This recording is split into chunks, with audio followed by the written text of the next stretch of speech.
bana menkao ndenge ni bazali ko vivre temps o ya vacances lingala facile to s'intéresser ki nango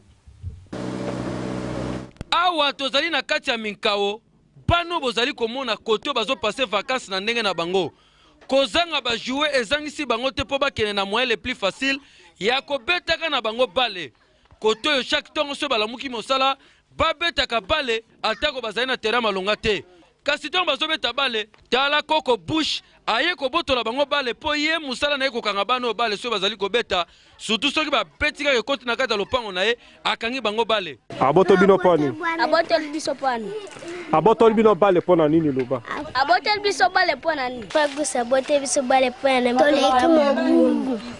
na mopanzi mususu velo ne mtezo sala impact ya kosakana te bana mususu bazona bango kumbaka ba velo lokola classe ezali te moyen ya mwa distraction moke ezali ya kobeta bale to ya kokumbaka velo nde yango bazolekisa tango toza vacances tolukaka mambongo ya ozongi ya rentrée scolaire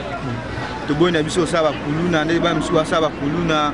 akia bomi mutu koyiba to Chanel sikobotola mbongo yango tosala boye mpona kosunga kolongola mwa baboti mwa bacharge somwa mbongo boye somwa bilo ya classe